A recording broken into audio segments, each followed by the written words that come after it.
You can't do this, you can't do that. So just what can you do? After a personal change, I, Leo, found myself being tossed around by an abusive boss. I endured days filled with backhanded comments and excessive overtime. At home, I grappled with family issues, juggling worries about both work and family life, feeling like nothing was going right. During this time, a company trip was planned. However, on the day of the trip, I discovered that I was the only one without a ticket. It's refreshing not to have to see the face of the idiot burden while on the trip. Lol, my boss gloated, effectively excluding me. But this act marked the beginning of his downfall. My name is Leo. I'm 35, working in the public relations department of a food manufacturing company. I live in New York with my family, my wife Charlotte, who is the same age as me, and our 4-year-old son Jacob. Charlotte and I met in college and got married thereafter. I moved to New York from the Northeast, while Charlotte moved from Kentucky, both for education and then work. We're just an ordinary couple who moved to the city. After Jacob was born, we started sharing household chores and parenting more equally. Both of our parents live far away, so we've had to manage on our own. It's tough to tell Jacob to cheer up, I lamented. That's just how he is, Charlotte replied, but you know it's just that little bit extra. If he had that, he might enjoy kindergarten more. We were a family of 3 living a normal life together. However, Jacob, at the age of 4, was facing challenges. Struggling with kindergarten life, he became stressed and unstable. Unlike Charlotte and I, who grew up to be outgoing adults in spite of minor issues, Jacob is delicate and sensitive. He worries too much and is overly empathetic. In a kindergarten full of energetic kids, he was reserved, cautious, and always watched others' reactions. Maybe a different place would be better, I wondered. Even so, moving around now, Charlotte pondered the drastic step of transferring Jacob to another kindergarten. This led her to consider buying a house in the suburbs. Charlotte had such a big plan in her mind. I understand, but we have to think about work, I said. Yeah, you're right. When it comes to moving, I inevitably prioritize my job. Longer commutes aren't a problem, but there's a limit. The area Charlotte had in mind for moving would require a 1.5-hour commute one way. As someone who often works overtime, I wanted to avoid cutting into the time I could spend at home. There's elementary school to consider, too. We still have options, I said, putting off Jacob's issue out of self-interest. I didn't intend it at the time, but I now admit that circumstances forced me to reconsider. Every day at work, while concerned about Jacob, my focus would waver, his face casting a shadow over my thoughts. Then I received an unexpected transfer order from the Public Relations Department to Sales Planning. A vacancy in sales planning opened because someone retired due to health reasons, so I was the replacement. You'll be fine. You've honed your communication skills in PR, and you can act independently. My boss was confident about my transfer and gave me a pep talk, but internally I was apprehensive about entering the unfamiliar field of sales. In sales, you have to chase numbers and compete with others. I, who excelled in creating and disseminating information in PR, couldn't quite grasp how to succeed in sales. I appreciate your support, I said. Well, I'm counting on you anyway. You've got work to do. When I greeted my manager Olson in the sales planning department, I got a lukewarm response. That was my first day in the new department. With minimal guidance, I was fully thrown into sales planning. Leo, can't you even make a proper daily report? A daily report? Oh, I'm sorry. This is the first I've heard about it. What? First time hearing it? Are you kidding me? Olson snapped at me, who was still not fully aware of everything in the new department, for forgetting to make a daily report. I hadn't been taught or listed for daily reports. Sorry about that, Leo. I haven't taught you about the daily report yet. A kind colleague covered for me. Yes, I meant to show you later. Sorry, I forgot. No, it's okay. Don't worry about it. At that moment, The colleague also informed Olson that my not knowing about the daily report was due to their lack of instruction. Olson vented his irritation at my colleague for a while, but eventually calmed down. I managed to avoid trouble, but unfortunately this incident ended up pitting Olson against me. Olson was hired through nepotism, a relative of the president. His parent was a former executive of the company. That's why he was more arrogant and assertive than anyone else in the company. That's how the people in sales planning described him. Even if you report things to him, he acts like it never happened. He habitually uses his power to harass us, a colleague said exasperatedly, revealing the truth about the manager. Coupled with his whimsical nature, the manager was known to torment those he disliked or felt were weaker than him, and I became the target of that bullying. Unfamiliar with the department, I hadn't fully mastered my job yet. This was precisely what Olson targeted and exploited. "Hey, Leo, haven't you closed a single deal yet?" I was questioned by Olson about my sales performance, but I hadn't yet gone out for sales alone. I hadn't been assigned specific clients, and when I did go out, it was with a mentor. I was still in a training period, and my performance wasn't yet under scrutiny. And yet, Olson tried to put pressure on me. "Aren't you embarrassed? Even the new hires are working hard." "I'm sorry, I'll give it my all once the training is over." "What, are you asleep? In sales, your job is to make sales even during training." I was startled when he slammed something on the desk. Rather than feeling scared, I saw Olson as a childish and hopeless person. He couldn't resist showing off his power like a bad leader of a kid's gang. At that time, he couldn't stop yelling at me, his target. "Can't you even answer the phone properly?" If a call with a client went long, he'd come over to my desk just to make snide remarks. If I was late in compiling documents for other departments, he'd scatter the papers on the floor and scold me. "You can't do this, you can't do that. What can you actually do?" "I'm sorry." Apologizing is all you're good for, but man, I feel sorry for myself having to deal with such a burden like you. Olson was the only one who enjoyed his jokes like that. Honestly, I was completely exhausted. As a form of harassment, Olson even imposed unnecessary and dubious overtime on me. Frequent late-night returns became the norm, hardly spending proper time at home. "Hey, aren't you a little too busy lately?" "Yeah, well, it's sales, you know. But coming home at this time every day." "Yeah, sorry. We'll talk it over the weekend, I promise." Family issues and matters concerning Jacob remained unresolved. I was unable to talk with Charlotte on weekdays, and I was too tired on weekends, mostly just sleeping. Charlotte patiently endured, but I wondered how long she could keep it up. I was being forced into an incredible balancing act. As my external sales duties increased, I started becoming more like a salesperson. Olson remained the same, but my time away from the office increased, making things a bit easier. However, the department was far from peaceful.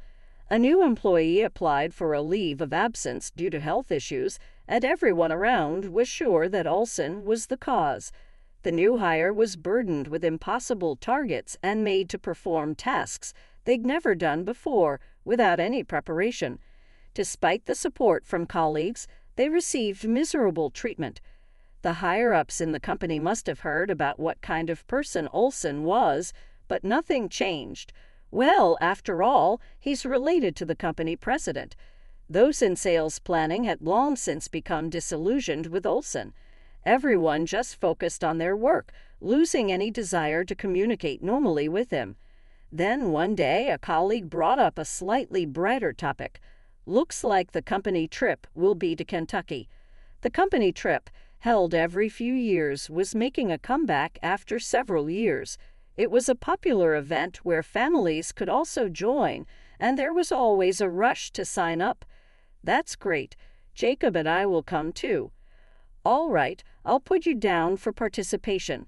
Charlotte, being from Kentucky, saw the destination of the company trip as an opportunity. For me, it was a chance to spend quality time with my family, something I hadn't had in a while, and going to Charlotte's hometown might make the trip more relaxing than usual. The application for the trip had to be submitted to my immediate boss. This made me a bit anxious because my immediate boss was none other than Olson.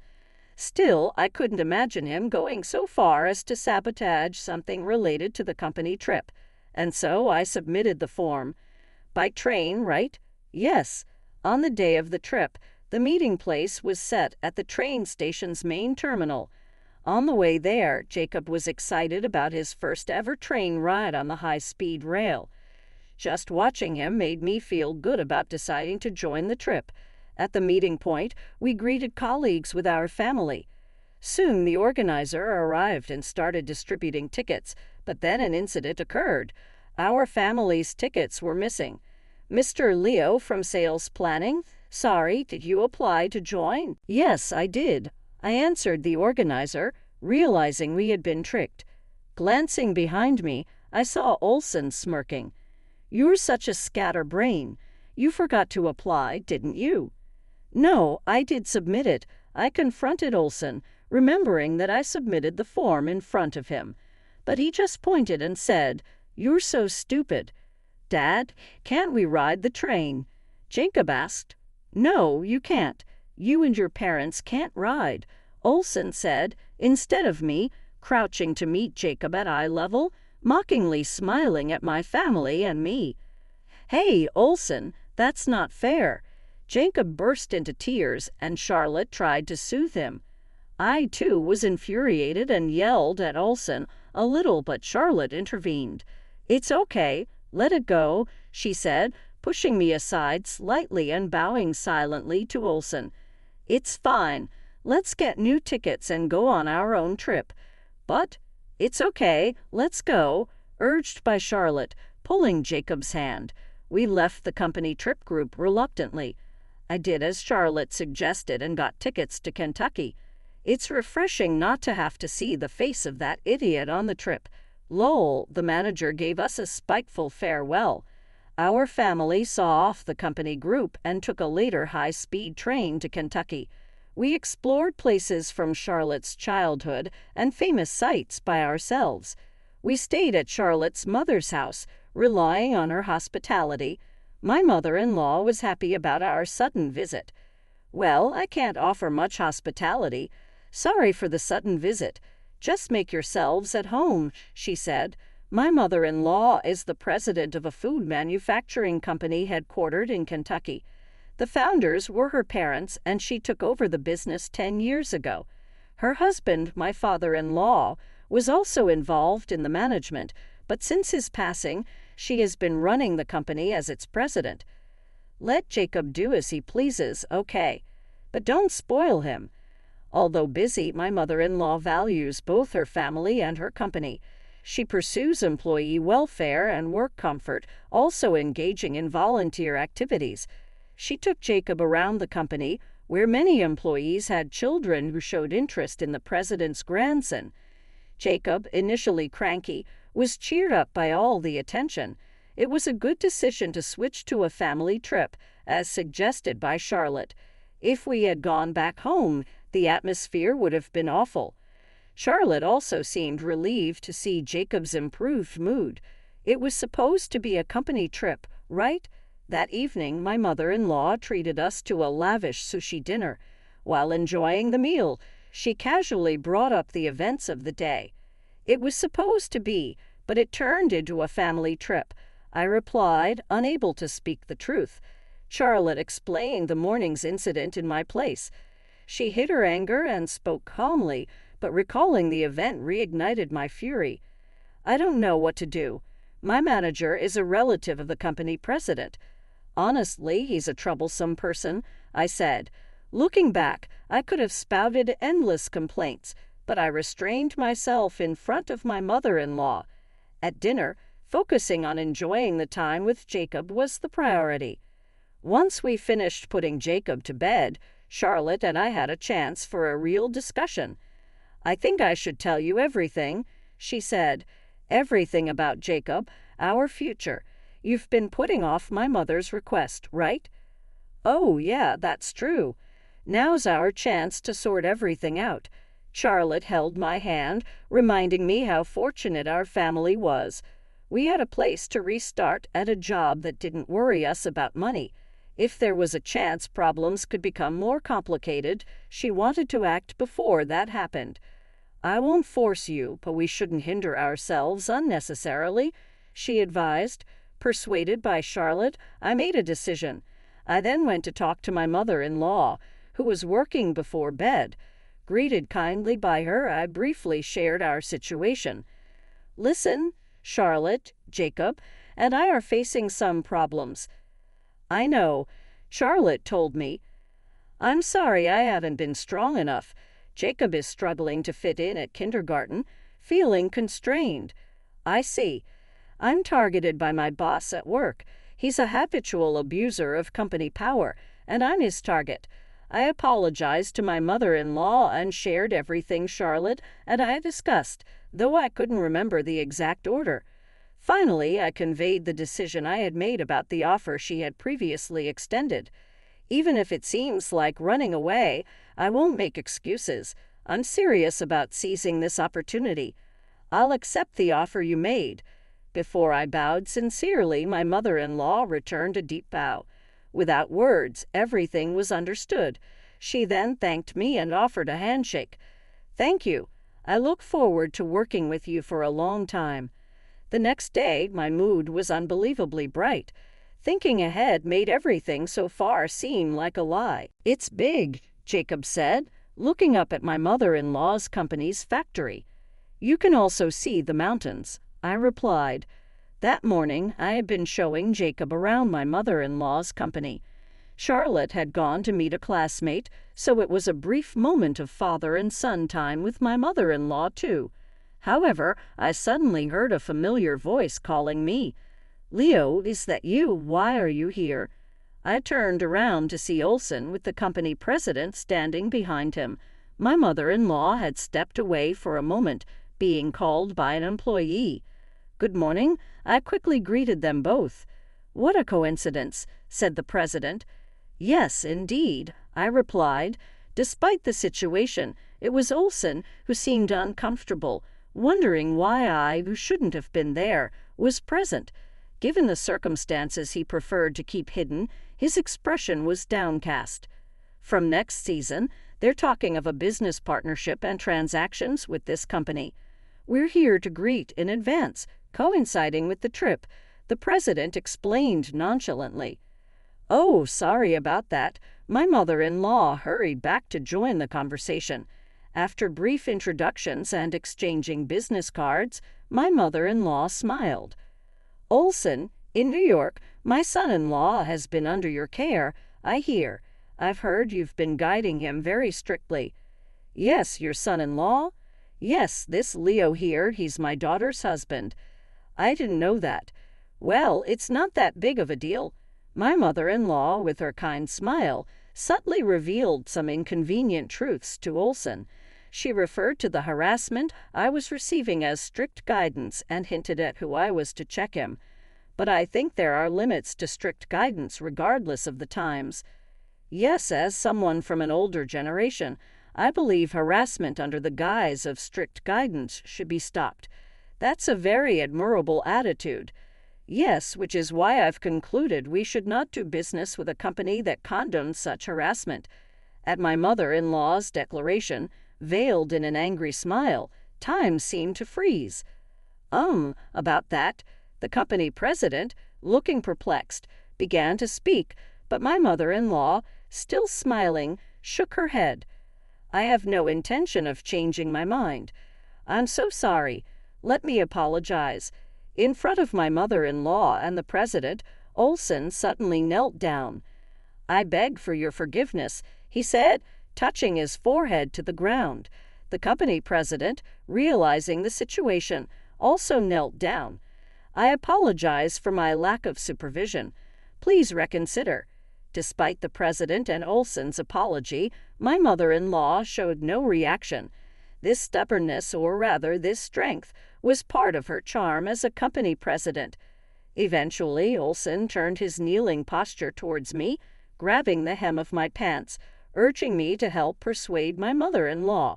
When I refused, Olson shouted, "You don't understand. This is a big deal for the company. That's why you're no good." Hearing those words, I was utterly astounded. Olson's thoughts were filled only with self-preservation and his own comfort. He sought only immediate safety and wasn't concerned about anyone else. I decline. Also, it's a good opportunity to inform you that I will submit my resignation after this trip. What? Are you crazy? No, I am quite serious. Crouching down, I explained to Olson what was about to happen. Last night, I had agreed to take over my mother-in-law's company in the future. The previous request from my mother-in-law was exactly that, and I had finally made my decision.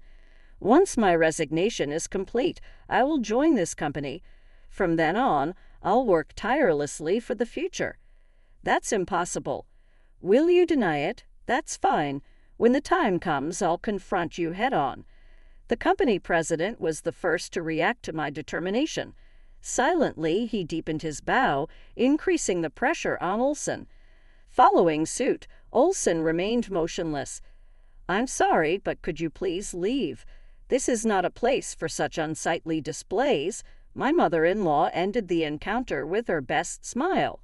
With Olson still trying to argue and the company president disheartened, my mother-in-law saw them off to their car. "That's refreshing," she said, watching the car drive away. My mother-in-law turned to me with a relieved expression. After the trip ended, I submitted my resignation. I quickly resigned and left New York, packing up my belongings. 3 months after the trip, I had settled in Kentucky with Charlotte and Jacob. I had successfully joined my mother-in-law's company and was now juggling sales, public relations, and learning the ropes. Jacob seemed overwhelmed by the kids in Kentucky, but was enjoying it more than in New York. He was now getting used to his new kindergarten, mingling with local kids. He's a bit cautious, but it seems he's made friends and is fitting in. I heard about what happened to Olson through the grapevine. He had incurred the company president's wrath, being demoted and ended up as a regular employee. His previous harassment cover-ups were no longer viable, pushing him into a corner with more testimonies against him. He lost his place and eventually resigned. In contrast, I was blessed with good people and had the best fresh start. Aiming to be a company president worthy of my mother-in-law's name, I am committed to working